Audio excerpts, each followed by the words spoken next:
So, hello class 11 students. We are now going to start with revising our chapter 1 of class 11 for business studies, which is business trade and commerce. तो जैसे तुम्हें पता ही है, if you are following me, तो मैं 18 videos upload कर चुकी हूँ इन वेरी डिटेल। हर एक टॉपिक को मैंने काफ़ी डिटेल में समझाया है with the help of PPT, with the help of some reels, with the help of some videos. तो आज हम रिवाइज करने वाले हैं कॉन्सेप्ट ऑफ बिजनेस को within 1.5 hour whole chapter को। तो सबसे पहले हमने कॉन्सेप्ट ऑफ बिजनेस की बात की थी कि बिजनेस के कॉन्सेप्ट में क्या है। जो बिजनेस है बिजी वर्ड से निकला है एंड इसका मतलब है बीइंग बिजी। बीइंग बिजी में हमने देखा था कि इसमें क्या है, it is occupation in which people regularly engage in the activities of purchase, production and sale of goods and services with a view to earn profit. इसके लिए हमने एग्जाम्पल भी देखा था, जैसे मैं तुम्हें दिखाती हूँ। एक ये वाला एग्जाम्पल देखा था जिसमें हमने देखा था कि दो सिस्टर्स हैं एंड वो एक दूसरे की ड्रेस को एक्सचेंज करती है। तो यहाँ पे out of love and affection उन्होंने ऐसा किया था।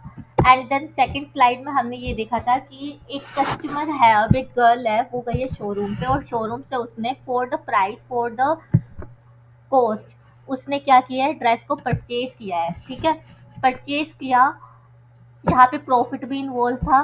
तो इसलिए ये एक इकोनॉमिक एक्टिविटी है। मतलब इस पीपीटी से मैंने तुम्हें समझाया था what is economic activity and non economic. First वाली जिसमें वो out of love and affection कर रही थी एक्सचेंज, तो वो नॉन इकोनॉमिक था।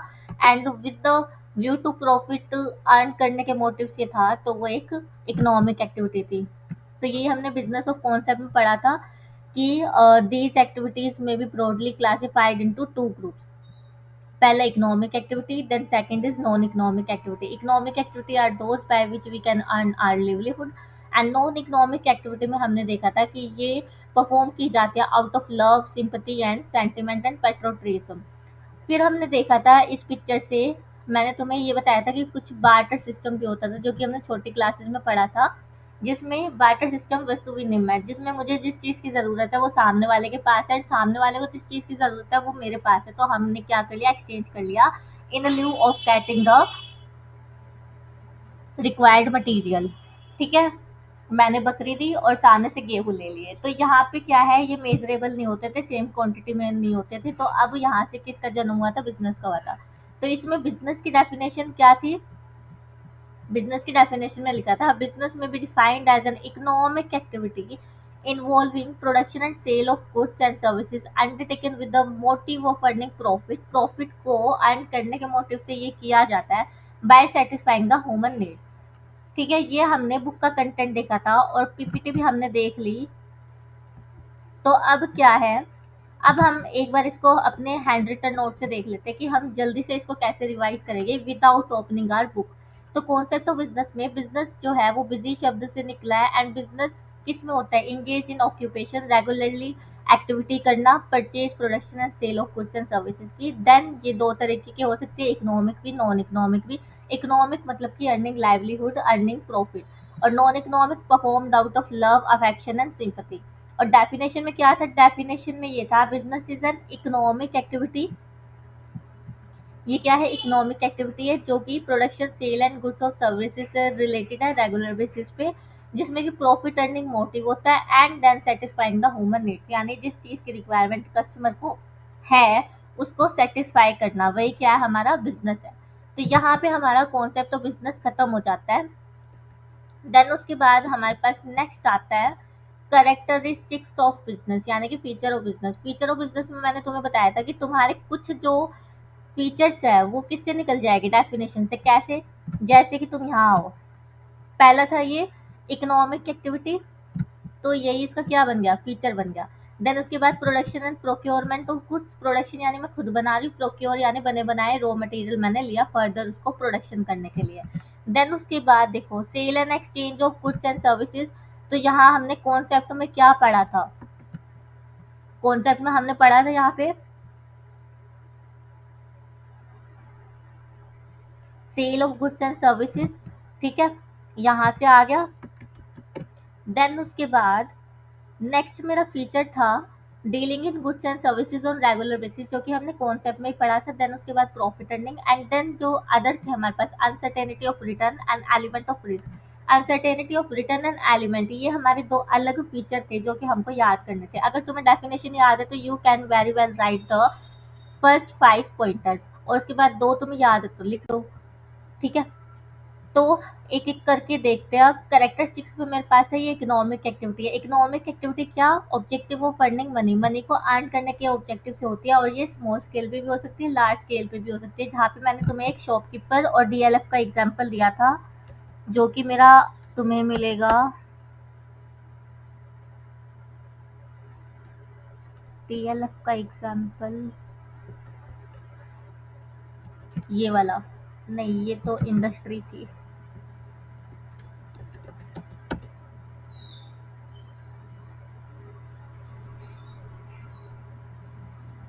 रुको, मैं वैसे ही खोल लेती हूँ।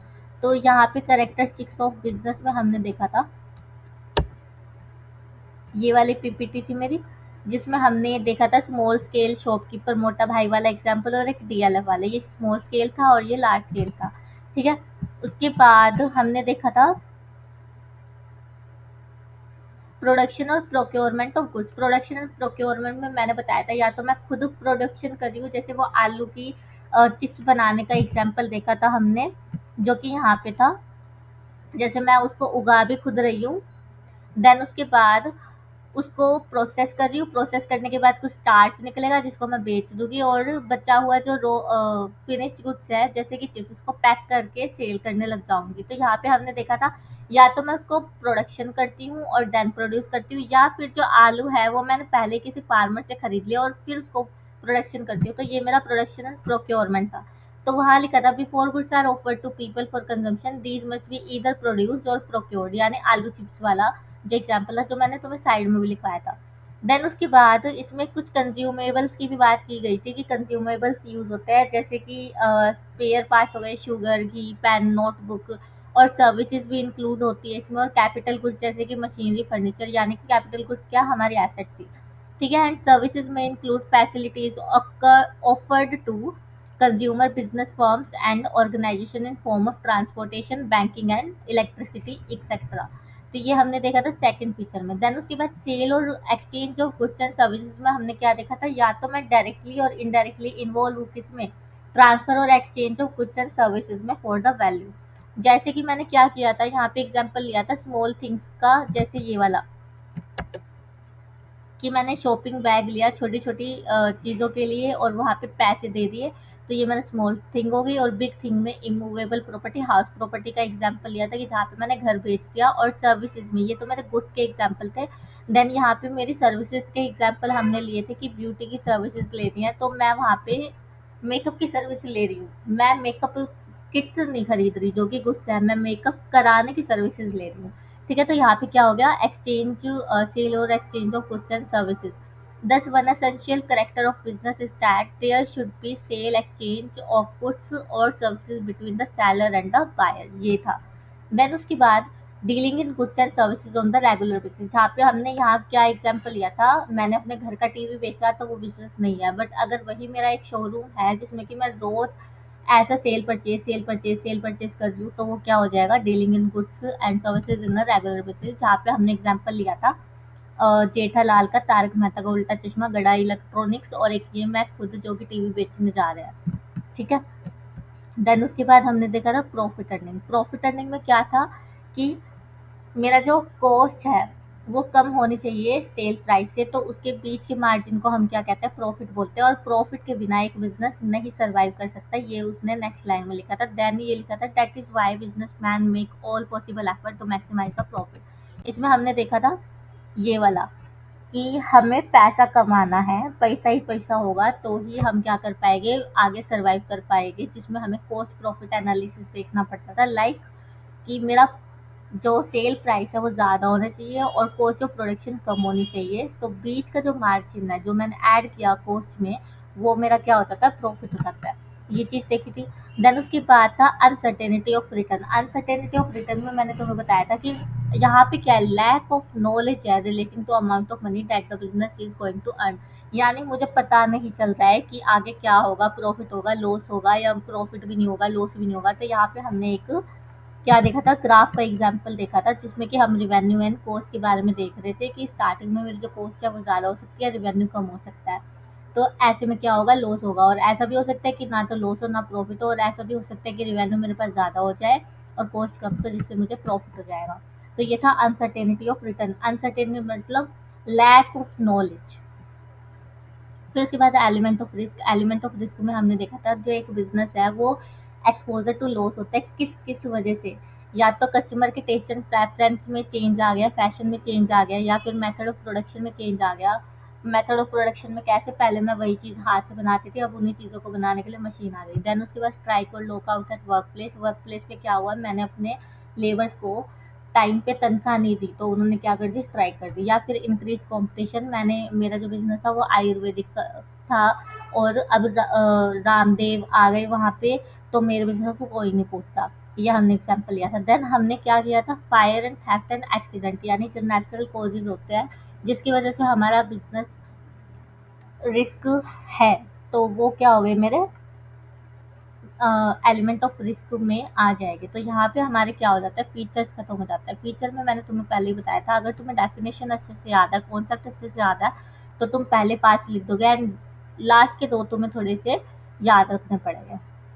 देन उसके बाद, और हाँ, इस रिवीजन वीडियो से तुम ये जज मत करना कि मैम कैसा पढ़ा रही है, क्योंकि ये रिवीजन का मतलब क्या होता है कि मैं तुम्हें बस गो थ्रू करा रही हूँ कि हमने क्या पढ़ा था, क्या कीवर्ड्स थे, क्या एग्जाम्पल लिए थे। ऐसा हो सकता है कि काफ़ी गैप आ गया होगा तुम्हारे पढ़ने में, तुम 1 महीने बाद बिज़नेस को उठा रहे हो, तो वो एक चीज़ है। अगर तुम्हें डिटेल में अगर कोई कॉन्सेप्ट देखना है तो मैं तुम्हें डिस्क्रिप्शन में हर एक टॉपिक की सेपरेट वीडियो मैंने डाली हुई है, वो देख लेना जाके, ठीक है। तो यहाँ तक अपना concept of business and features of business खत्म हो जाता है। नेक्स्ट हमारे पास है comparison of business profession and employment.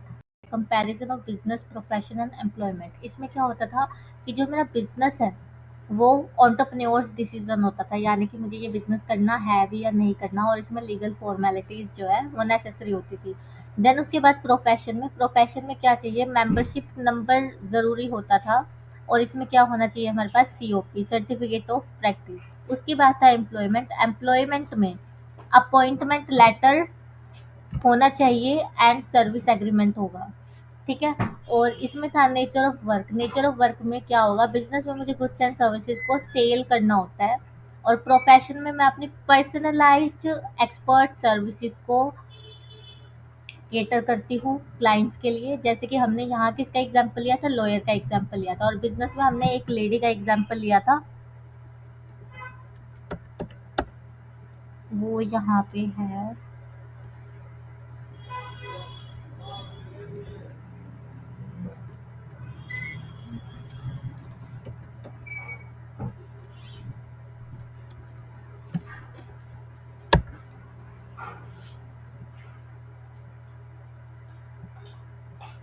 इसमें हमने देखा था कि इसको एक आइडिया आ जाता है, फिर वो सोचती है स्मॉल स्केल बिज़नेस चाहिए या लार्ज स्केल चाहिए।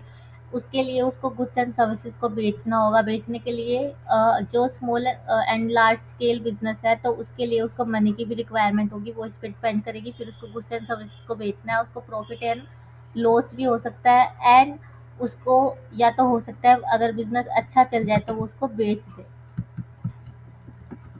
तो ये हमने देखा था, और प्रोफेशन में लॉयर का एग्जांपल लिया था, और एम्प्लॉयमेंट में हमने देखा था ये वाला एग्जांपल, जिसमें हमें क्वालिफिकेशन रिक्वायर्ड होती है एंड फिर जॉब लेटर आएगा, देन कंपनी ज्वाइन करेंगे, 1 महीना काम करके सैलरी कमाएंगे, और ये किस्सा चलता रहेगा। तो इसमें था नेचर ऑफ वर्क में गुड्स एंड सर्विसेज देना है, rendering of personalised expert services देनी है, एंड उसके बाद परफॉर्म करना है work as per the service contract as per rule of services. उसके बाद था क्वालिफिकेशन। क्वालिफिकेशन में हमने क्या देखना था, no minimum qualification is required, यानी बिजनेस करना है तो ज़रूरी नहीं है कि आपका पढ़ा लिखा होना, लेकिन प्रोफेशन में आप अपनी एक्सपर्ट पर्सनलाइज्ड सर्विसेज दे रहे हो तो उसमें ट्रेनिंग एंड क्वालिफिकेशन रिक्वायर्ड है। देन एम्प्लॉयमेंट में तो minimum qualification and training required है, लेकिन एज पर हूम, मैंने यहाँ तुम्हें डिफरेंस अच्छे से बताया था कि ये हमारी जो प्रोफेशनल बॉडीज होती है उसके हिसाब से क्वालिफिकेशन एंड ट्रेनिंग होनी चाहिए, और जो एम्प्लॉयमेंट है वो एम्प्लॉयर हमें बताएगा कि हमारी क्वालिफिकेशन मिनिमम क्या होनी चाहिए एंड क्या हमें ट्रेनिंग चाहिए। ठीक है, ये मैंने तुम्हें बताया था। देन उसके बाद था रिवॉर्ड और रिटर्न में क्या था, मेरा खुद का बिजनेस है तो वहाँ पे या तो मुझे प्रॉफिट या फिर लॉस एज अ रिवार्ड और रिटर्न मिलेगा, और प्रोफेशन में मुझे प्रोफेशनल फीस मिलेगी। जैसे डॉक्टर की शॉप पे हम जाते हैं तो वहाँ पे वो क्या करते हैं, कंसल्टेंसी फीस चार्ज करता है, और एम्प्लॉयमेंट में या तो मुझे सैलरी मिलेगी या फिर वेजेस मिलेगी। उसके बाद कैपिटल इन्वेस्टमेंट में क्या था, अगर मेरा जो बिज़नेस है वो बड़ा है तो ज़्यादा कैपिटल लगेगी, छोटा है तो कम कैपिटल लगेगी। तो इसमें लिखा है capital investment required as per size and nature of business. और एम्प्लॉयमेंट तो प्रोफेशन में लिखा है कि limited capital needed for the establishment. इसमें हमने देखा था कि प्रोफेशनल को क्या चाहिए, बस एक टेबल और चेयर चाहिए जिस पे कि बस वो अपना लैपटॉप रख सके, कस्टमर को बिठा सके, क्लाइंट को बिठा सके और उसको कंसल्टेंसी दे सके। तो इसमें ज़्यादा कैपिटल की रिक्वायरमेंट नहीं है। और एम्प्लॉयमेंट के केस में मैंने तुम्हें क्या कहा था कि एम्प्लॉय जो है वो अपने घर से थोड़ी चेयर उठा के लेके जाएगा, तो वहाँ पे उसको अपना इंफ्रास्ट्रक्चर पे पैसा खर्च नहीं करना होता, उसे बस जाना है, अपनी एम्प्लॉइंग सर्विस देनी है और घर आ जाना है। ठीक है, तो no capital required in case of employment. फिर उसके बाद हमने देखा था रिस्क। अब जो बिजनेस है, बिजनेस में काफ़ी ज़्यादा रिस्क है, अनसर्टेनिटी है, मतलब कि मुझे पता नहीं है अगर मैं बिजनेस स्टार्ट करती हूँ तो मुझे प्रॉफिट होगा या लॉस होगा। ठीक है। फिर प्रोफेशनल फीस में फीस इज जनरली रेगुलर होती है, और यहाँ पे थोड़ा बहुत ही रिस्क होता है, जैसे कि किसी क्लाइंट ने पैसे नहीं दिए, कुछ ऐसा। फिर उसके बाद एम्प्लॉयमेंट में फिक्स सैलरी होती है और रेगुलर पे होता है, और यहाँ पे या तो रिस्क होता ही नहीं है या फिर कम रिस्क होता है। जैसे मैंने तुम्हें बताया था किक आउट का एग्जाम्पल, कि एक एम्प्लॉय को क्या डर रहेगा, उसको ये डर नहीं है कि उसकी सैलरी क्रेडिट नहीं होगी, उसको डर ये है कि कहीं उसको जॉब से निकाल ना दिया जाए। देन उसके बाद था ट्रांसफर ऑफ इंटरेस्ट। इंटरेस्ट का ट्रांसफर कैसे, बिजनेस को मैं बेच सकती हूँ। ठीक है, जैसे मैंने तुम्हें इस पिक में भी दिखाया था, बिजनेस को हम क्या कर सकते हैं, सेल आउट कर सकते हैं ट्रांसफर डील के थ्रू। और प्रोफेशन में ऐसा पॉसिबल नहीं है, क्यों, क्योंकि मुझे सर्टिफिकेट मिला है, मेरे नाम पे मिला है, तो मैं अपना सर्टिफिकेट किसी और को ट्रांसफर नहीं कर पाऊंगी। और एम्प्लॉयमेंट में मेरे पास स्किल है, मेरे पास ट्रेनिंग है, तो मैं कैसे किसी और को अपनी स्किल एंड ट्रेनिंग ट्रांसफर कर सकती हूँ, क्योंकि वो मेरी पर्सनल स्किल्स है जो कि मैंने सीखी है। फिर उसके बाद है I can impart the knowledge लेकिन I can't impart my skill. तो कोड ऑफ कंडक्ट में क्या है, बिजनेस में कोई ऐसा कोड ऑफ कंडक्ट हमें स्ट्रिक्ट फॉलो नहीं करना होता। लाइक मतलब बिजनेस की अलग पॉलिसी नहीं है कि अगर तुम ये बिजनेस करोगे तो ये फॉलो करना है, वो फॉलो करना है। हाँ, लेकिन बिजनेस पे काफी सारे लॉज एंड रेगुलेशन लगते हैं, जैसे कि चाइल्ड लेबर एक्ट की, अगर आपके बिजनेस में कोई चाइल्ड पाया गया तो हम आपके बिजनेस को लॉक आउट कर सकते हैं। देन उसके बाद प्रोफेशन में वही प्रोफेशनल बॉडी से सर्टिफिकेट लिया है तो उसके कुछ रूल रेगुलेशन हो गए, वो आपको फॉलो करना है। जैसे कि चार्टर्ड अकाउंटेंसी एक्ट 1949 है, जिसमें कि एक सीए को अपने एक्ट के हिसाब से रूल्स एंड रेगुलेशन को फॉलो करना होता है। देन उसके बाद एम्प्लॉयमेंट में क्या है, उसे अपने एम्प्लॉयर के रूल एंड रेगुलेशन को फॉलो करना है। और यहाँ पे बिजनेस में क्या एग्जांपल था, शॉप एंड फैक्ट्री का था। प्रोफेशन में legal, medical, professional and chartered accountancy, जैसे वही लॉयर, डॉक्टर और सीए। और उसके बाद एम्प्लॉयमेंट में क्या था, job in bank, insurance company, government department etcetera, यानी प्राइवेट भी हो सकती है आपकी जॉब, एक पब्लिक सेक्टर में भी जॉब आपकी हो सकती है एज एन एम्प्लॉय। तो यहाँ पे comparison of business, profession and employment हमारा क्या हो जाता है, खत्म हो जाता है। अब हमें क्या पढ़ना है, क्लासिफिकेशन ऑफ बिजनेस एक्टिविटी। अब हम ये तो देखते आ रहे हैं कि बिजनेस इकोनॉमिक एक्टिविटी है, इसमें प्रॉफिट अर्न करना होता है, बट बिजनेस एक्टिविटीज कितनी तरीके की होती है। तो बिजनेस एक्टिविटी को दो कैटेगरी में बांटा गया है, एक मेरे पास हो जाएगा इंडस्ट्री, देन उसके बाद हो जाएगा कॉमर्स। इंडस्ट्री में क्या होता है, मैं या तो प्रोडक्शन करती हूँ या प्रोसेस करती हूँ गुड्स एंड मटेरियल्स को। और कॉमर्स में क्या होता है, उसी चीज़ को जो मैंने गुड्स प्रोड्यूस किए या प्रोसेस की है, उसी चीज़ को मैं क्या करती हूँ, सेल करती हूँ। सेल को फैसिलिटेट करने की जो एक्टिविटी दी जाती है उसमें, उसको हम क्या कहते हैं, कॉमर्स बोलते हैं। तो इंडस्ट्री भी मेरे पास अब कितने तरीके की है, दो तरीके की है, सॉरी दो नहीं, तीन तरीके की है, जिसमें कि प्राइमरी इंडस्ट्री आती है, सेकेंडरी आती है और टर्सरी आती है। और जो मेरी इंडस्ट्री है, इंडस्ट्री क्या होती है, economic activity, conversion of resources into useful goods. ऐसा हो सकता है कि मैंने जो रिसोर्सेज है वो अपने नेचर से उठाया है, नेचुरल रिसोर्सेज से उठाया है, तो अब वो रॉ फॉर्म में, यानी फिनिश्ड गुड्स नहीं है वो, जैसे कि मैंने तुम्हें एग्जांपल दिया था रो डायमंड का। अनकट जो डायमंड होता है हम उसको एज अ ज्वेलरी यूज नहीं कर सकते, उसको फर्दर प्रोसेस किया जाता है तब उसको डायमंड की एक्चुअल शेप में लाया जाता है, जो कि तुम एड में भी देखते हो, और उससे पहले वो रो अनकट ब्लैक कलर का डायमंड होता है। ठीक है। तो इसमें बोला है जो मेरी इंडस्ट्री है वो इसमें क्या क्या होता है, प्रोड्यूसिंग और प्रोसेसिंग ऑफ गुड्स होता है, breeding and raising of animal होता है। ठीक है। तो इंडस्ट्री में मेरे पास तीन तरीके हैं। एक तो प्राइमरी, प्राइमरी इंडस्ट्री में क्या होता था, मैं नेचुरल रिसोर्सेज रिसोर्सेज को कहाँ से एक्सट्रैक्ट करती थी और प्रोड्यूस करती थी, प्रोडक्शन होता था नेचुरल रिसोर्सेज का, या फिर reproduction and development of living organism and plant किया जाता था। यानी कि मैं या तो मान लो एग्रीकल्चर एक्टिविटी में इंक्लूड हूँ, तो वहाँ पे मैंने फसलों को उगाया था और उसको मैं ज़मीन से निकाल दी, तो ये क्या हो गया, नेचुरल रिसोर्स हो गया। देन उसके बाद मैंने बकरियाँ पाली हुई है, बकरियों को मैं पालती हूँ, उनकी ब्रीडिंग होती है तो मुझे और बकरियाँ मिल जाती है, फिर उनका जो मिल्किंग है, मिल्किंग प्रोसेस करके मैं मिल्क को बेचती हूँ, तो ये क्या हो गया मेरा reproduction and development of living organism. फिर सेकेंडरी इंडस्ट्री में मैंने क्या किया था, जो मैंने प्राइमरी इंडस्ट्री में मटेरियल जनरेट किया, रॉ मटेरियल, उसको या तो मैं फर्दर प्रोड्यूस करूँगी, ठीक है, या कंज्यूम करूँगी। तो these are concerned with using material which have already been extracted at the primary sector। इसमें मैंने पोटैटो चिप्स का दिया था कि एग्रीकल्चरिस्ट ने पोटैटो उगाए और वहां से मैंने लिए और उसको चिप्स बनाया, तो जहाँ पे उगाने वाला काम था वो प्राइमरी इंडस्ट्री थी, और जहाँ उसको प्रोसेस करने वाला काम था वो क्या थी, सेकेंडरी इंडस्ट्री थी। ठीक है। और जैसे फॉर फाइनल कंजम्पशन में चिप्स बना रही है, और for further processing by the other industry, chips बनाने में हमने देखा था कि स्टार्च निकला था, तो स्टार्च मैंने क्या कर दिया, पेपर इंडस्ट्री को दे दिया। तो ये मेरी थी secondary industry.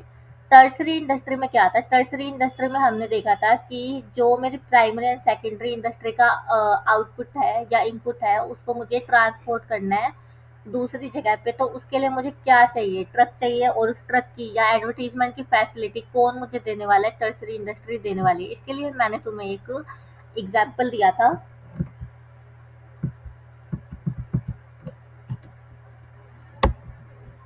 Classification of industry में। यहाँ पे मैंने तुम्हें वैसे पहले इंडस्ट्री का मीनिंग समझाया था कि ग्रुप ऑफ फर्म्स को हम इंडस्ट्री बोलते हैं। ठीक है। जैसे कि टेलीकॉम सेक्टर वो क्या है, इंडस्ट्री है, और इसके अंदर जो काम करती है, जैसे टेलीकॉम में एयरटेल हो गई, जियो हो गया, वोडा आइडिया हो गई, ये क्या हो गई, एंटिटीज हो गई। और जैसे रियल एस्टेट सेक्टर में मैंने बताया था कि ये इंफ्रास्ट्रक्चर डेवलपमेंट में काम करती है, तो पहली हो गई डीएलएफ, फिर सीबीआरई, और फिर तपस्या, तो ये क्या हो गई, एंटिटीज हो गई। ठीक है। उसके बाद हमने ये देखा था कि एक ही प्रोसेस को मैं किस तरीके से primary, tertiary and secondary industry में बाइफरकेट कर सकती हूँ। पहले मैंने गन्ना उगाया, गन्ना उगा के उसको हार्वेस्ट किया, हार्वेस्ट करने के बाद मैंने क्या किया, सेकेंडरी इंडस्ट्री को वो दे दिया फर्दर प्रोसेस करने के लिए। हार्वेस्टिंग तक की जो एक्टिविटी थी वो प्राइमरी इंडस्ट्री में आ रही थी, फिर उसको ट्रांसपोर्ट करने के लिए हमें ट्रक की जरूरत थी, तो वो कौन दे रहा था, टर्सरी इंडस्ट्री दे रही थी, यानी कि प्राइमरी और सेकेंडरी इंडस्ट्री को क्या कर रही थी, फैसिलिटेट कर रही थी। ठीक है। देन उसके बाद जैसे ही मेरे पास चीनी बन जाती है, चीनी को मैंने क्या कर दिया, पैक। अब पैकिंग वाले प्रोसेस मेरा कहाँ पे जाता है, टर्सरी इंडस्ट्री में जाता है, पैक करके मैं उसको ट्रक में चढ़ाऊंगी, देन उसके बाद दुकानों पे लेके जाऊंगी, होलसेल वाले पे, और फिर होलसेल से रिटेल पे जाएगी, रिटेल पे कस्टमर के पास जाएगी, तो वो क्या थी, मेरी टर्सरी इंडस्ट्री थी। तो हमने ये देखा था उसमें। ठीक है। देन उसके बाद इसमें वही मेरे पास transport, banking, insurance, warehousing, communication, packaging and advertisement activities आ रही थी। उसके बाद हमने देखा था type of primary industry. Primary industry में क्या था मेरे पास, एक तो एक्सट्रैक्टिव इंडस्ट्री, यानी मैं नेचुरल रिसोर्सेज से, नेचर से कुछ ना कुछ रॉ मटेरियल निकाल रही हूँ, तो वो क्या था, मेरा एक्सट्रैक्टिव था, यानी draw product from the natural resources. Extractive industry supply some basic raw material, basic raw material यानी कि जो मेरे पास एनवायरनमेंट से आते हैं, जैसे फार्मिंग कर ली, किसान खेती बाड़ी कर ली, माइनिंग कर ली, खोदाई कर ली, खदा खाद्य पदार्थ के लिए, फिर लंबरिंग कर ली, यानी पेड़ पेड़ काट लिए। देन उसके बाद हंटिंग, हंटिंग यानी कि शिकार कर लिया, फिशिंग ऑपरेशन यानी कि मैंने फिश को ब्रीडिंग करना शुरू कर दिया। देन उसके बाद जेनेटिक इंडस्ट्री। जेनेटिक इंडस्ट्री में मेरे पास क्या था, यहाँ पे मैं क्या करती हूँ, प्लांट एंड एनिमल्स की ब्रीडिंग करती हूँ, रिप्रोडक्शन करने में हेल्प करती हूँ। जैसे कि कैटल ब्रीडिंग फार्म, यानी मैं एक फार्म संभाल रही हूँ जिसमें कि गाय जो है बछड़ों को जन्म देती है, तो उनका ध्यान रखना। देन पोल्ट्री फार्म्स, यहाँ पे मुर्गियों का ध्यान रखा जाता है जिससे एग लिए जाते हैं। देन फिश हैचरी, फिश को भी और यहाँ पे क्या किया जाता है, दाने खिलाए जाते हैं ताकि वो एग्स दे पाए और एग से दूसरी फिशेज निकल सके। तो ये क्या होता है मेरा ब्रीडिंग प्लांट एंड एनिमल्स, ठीक है। तो ये हो गई हमारी प्राइमरी इंडस्ट्री के टाइप, एक्सट्रैक्टिव एंड जेनेटिक। इसी चीज को हमने अपने हैंड रिटन नोट से भी देखा था।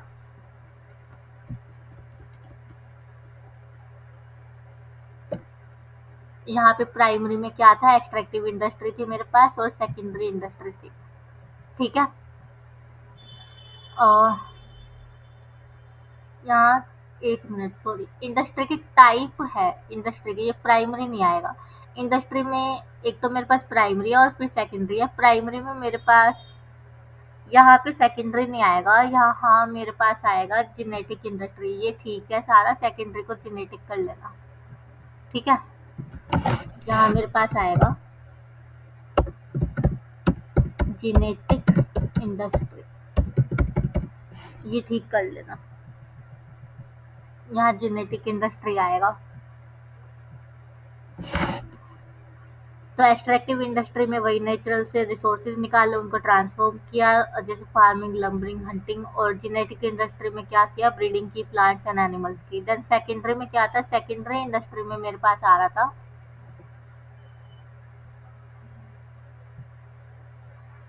सेकेंडरी इंडस्ट्री में मेरे पास मैन्युफैक्चरिंग इंडस्ट्री थी और कंस्ट्रक्शन इंडस्ट्री थी। कंस्ट्रक्शन मतलब कि इंफ्रास्ट्रक्चर डेवलपमेंट के लिए जो इंडस्ट्री काम करती है, ठीक है। और मैन्युफैक्चरिंग इंडस्ट्री में मेरे पास चार तरीके की इंडस्ट्री थी, जिसमें पहले मेरे पास थी एनालिटिकल इंडस्ट्री, देन उसके बाद सिंथेटिकल, और देन उसके बाद प्रोसेसिंग, और फिर उसके बाद असेंबली। एनालिटिकल में क्या था, हम सेपरेट कर रहे थे डिफरेंट एलिमेंट को एक ही एलिमेंट से। जैसे कि जो मेरा ऑयल है, तेल है, उसको मैं ओशन से निकालती हूँ, ओशन से निकालते हुए पानी भी उसमें मिक्स हो सकता है, लिविंग ऑर्गेनिज्म भी उसमें आ सकते हैं, सोइल भी उसमें आ सकती है। तो मुझे सिर्फ तेल चाहिए, तो उसको हम सेपरेट करते थे। तो इसको हम क्या बोलते थे, एनालिटिकल। और सिंथेटिकल इसकी उल्टी होती थी। सिंथेटिकल का मतलब होता था कि मैं जो है अलग अलग रॉ मटेरियल को मिक्स कर रही हूँ ताकि मुझे एक दूसरा प्रोडक्ट मिल पाए। जैसे कि सीमेंट, सीमेंट बनाने के लिए क्या होता है, रोड़े होते हैं, पानी होता है, उन सबको मिक्स करना होता है। मिक्स करने के लिए एक हैवी मशीन होती है, तो उससे क्या बनती है, मेरे पास सीमेंट बनती है, सीमेंट बनती है। तो प्रोसेस, और उसके बाद नेक्स्ट मेरे पास प्रोसेसिंग थी। प्रोसेसिंग में क्या होता था, सक्सेसिव स्टेज में काम होता है। जैसे मैंने शुगर केन का एग्जांपल लिया था कि गन्ना काटा, वो सब किया। और एक पेपर मेकिंग इंडस्ट्री का लिया था जिसमें मैंने तुम्हें पूरा प्रोसेस भी दिखाया था एक वीडियो के थ्रू। देन उसके बाद असेंबली। असेंबली में क्या होता था, मैं डिफरेंट डिफरेंट कंपोनेंट्स को क्या करती थी, असेंबल करती थी टू फॉर्म अ प्रोडक्ट। तो इसमें मेरे पास एग्जांपल था कार का, ठीक है। देन उसके बाद यहाँ पे हमारी टाइप्स ऑफ इंडस्ट्री खत्म हो जाती थी। टाइप ऑफ इंडस्ट्री में मेनली मेरे पास क्या था, मैं इसको तुम्हें फ्लो चार्ट से भी एक बार दिखा देती हूँ ताकि तुम्हें याद आ जाए। इसमें मेरे पास,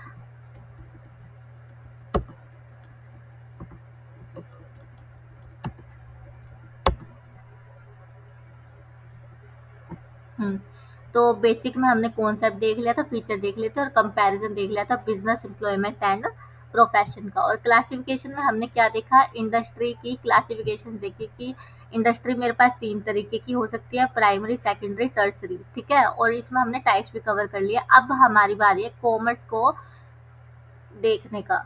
हम यहाँ पे आ चुके हैं रिवीजन में।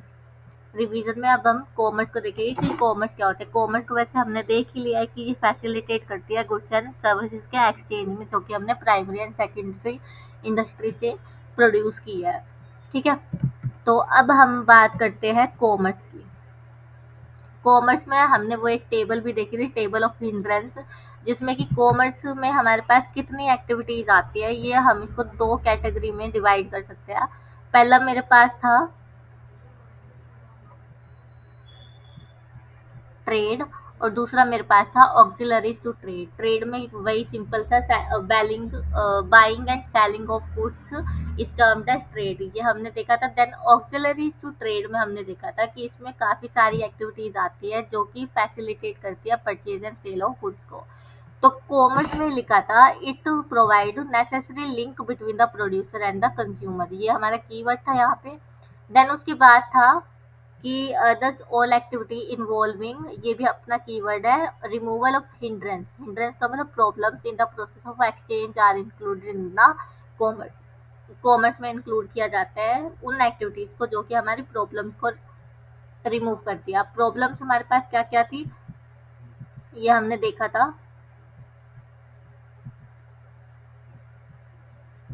प्रॉब्लम मेरे पास पर्सन की थी, पर्सन में ट्रेड, यानी कि बाय एंड सेल हम किससे करेंगे, कस्टमर पर्सन के साथ ही करेंगे। तो making goods available to consumer for the possession और ओनरशिप ऑफ द प्रोड्यूसर।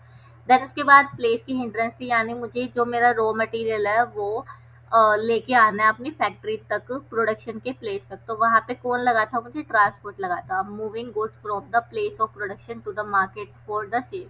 फिर उसके बाद टाइम देखा था, टाइम में हमने देखा था स्टोरेज एंड वेयर हाउसिंग, यानी कि कुछ चीज़ें ऐसी होती है जो मैंने प्रोड्यूस तो आज की है लेकिन उनकी डिमांड आज नहीं है, वो मुझे फ्यूचर में मिलने वाली है डिमांड। जैसे हमने कपड़ों का एग्जांपल लिया था कि वुलन क्लोथ्स मैंने अभी बना के रख लिया और जब सर्दियाँ आएगी तब मैं उसको बेचूंगी।